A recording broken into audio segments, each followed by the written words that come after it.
Time for a check on business news. Richard Southern joins us from the home office.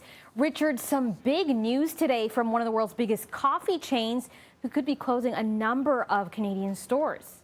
Starbucks, Janella, to close possibly up to 200 of its Canadian stores. Now, it has just a little bit over 1,100 stores, so this would be potentially 17% of all Starbucks locations here in Canada closing within the next 18 months. This is big news indeed. Now, the company does point out that some of the stores slated for closure could be repositioned, as they put it, meaning they could move potentially to a new area or a new format. And we've heard Starbucks talk in the last little while about how it wants to open more to-go stores where you just sort of pick up coffee and take off again.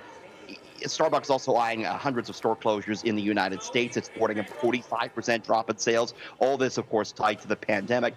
You know, Janelle, early research suggests that we will, or many of us will, be working from home permanently after COVID's over and done with. That's bad news for Starbucks because this company relies heavily on the morning time, on people grabbing their coffee in the AM before they head into work. If they're not doing that as much, it's bad news for Starbucks. It's also the case, Janella, that a lot of people like me have started making coffee at home now where they haven't before. That's a trend that could continue.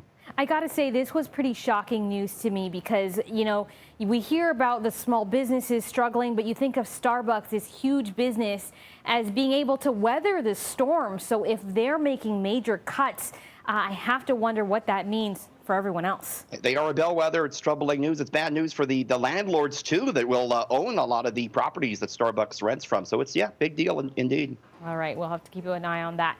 Meanwhile, Dollarama stores have remained open during this pandemic, and the company is reporting mixed results financially. Yeah, kind of very telling results in from Dollarama, this discount chain that a lot of people, Janella, say is well positioned for a recession because of the, you know, the cheaper items that it sells. It said sales actually grew over the last 3 months.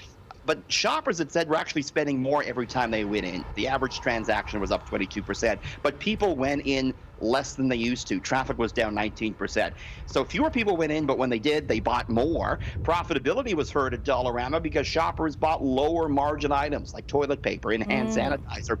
Interestingly enough, though, the company says it's going to push ahead with plans to open another 400 brick and mortar stores over the next 7 years. Janelle. Interesting. I'll admit I've made many trips to Dollarama over this pandemic, partially because they're one of the places that is open if you need little small knickknacks and things.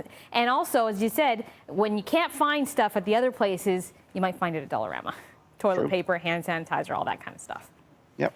Okay, Toronto could be getting another huge condo, and it would take the place of one of the city's most notorious clubs.